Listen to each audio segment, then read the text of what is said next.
Welcome, members of the press, and good morning.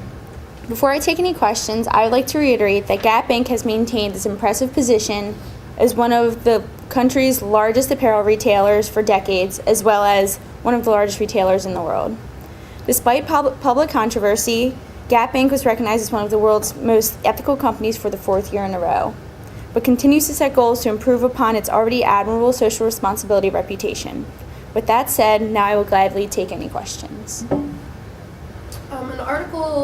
An international article recently quoted some of your sweatshop workers, one of them saying that the hours are hard and violence is used against us if we do not work hard enough. Why do you continue to exploit these third world countries by using sweatshops there? Well, after our child labor allegations in 2007, we believe that sweatshop or children working in garment factories are completely wrong, and we completely disapprove. So we're working to create a monitoring system all over the country to observe, inspect, and monitor these factories.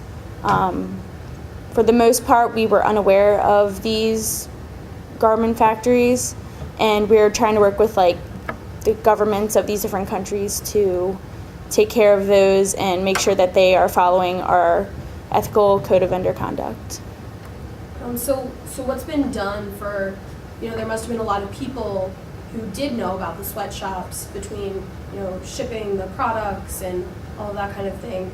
How have they been punished for engaging in the activity that your company doesn't condone? Well, whenever we discover that a factory or anywhere in our supply chain there's illegal activity going on or unethical activity, we typically drop that subcontractor immediately and inform the government, work with the government of that country to make sure that that subcontractor is put on probation, and we try to instill a system where those factories will be overlooked, but not only by us, but by the government as well. Gap has established a monitoring system which supervises 99% of the factories where Gap clothing is manufactured. Do you plan on establishing a monitoring system for the remaining 1% that has yet to be accounted for? Yes. We like to think that 99% is a great percentage, considering within the last year, 99% of approximately 2,100 garment factories around the world that we run in over 50 countries.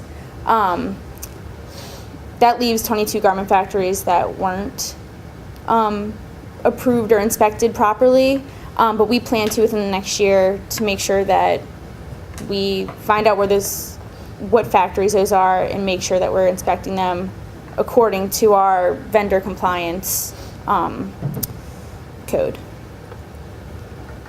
I know in many third world nations, a lot of children enter the labor force because their families need additional income. Mm-hmm. Has Gap started any programs to increase the welfare of the kids that no longer work in the shops? We have not exactly created any programs, but we've worked with child advocacy groups, and as well as particularly the Indian government to make sure that these children are returned to their families.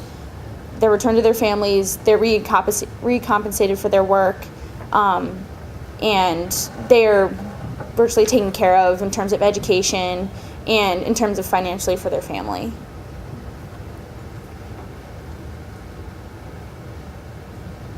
How is Gap going to remain competitive?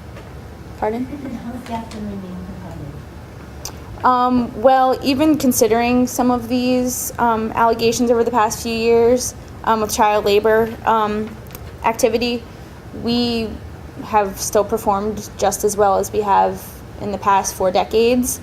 But we plan to continue our catchy advertising techniques and strategies and just continue producing the same clothes we have for the past 4 decades that virtually everybody enjoys and considers a go-to.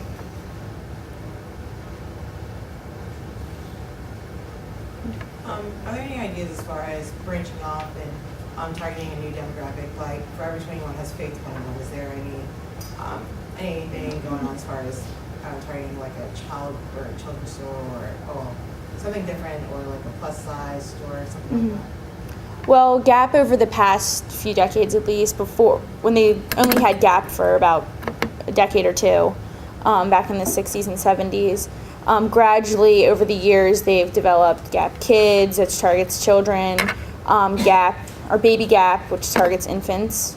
Then there's also companies like Atleta, which is a female athletic company, and such companies like Old Navy, which are a branch of Gap, also accommodate like all sizes, all ages, all genders of people.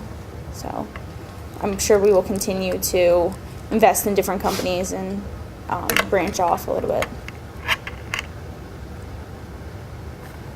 With abandoning childbirth in third world nations, how do you keep your products affordable for customers? We like to think that our products are affordable already. So I guess we're just going to continue what we're doing, and we're obviously very ethical. We're concerned with social responsibility in our ethical code. So we'll continue to clear up and make up for whatever allegations we've come across, and just continue producing the same products we have at the same prices for the time being. Okay, thank you very much.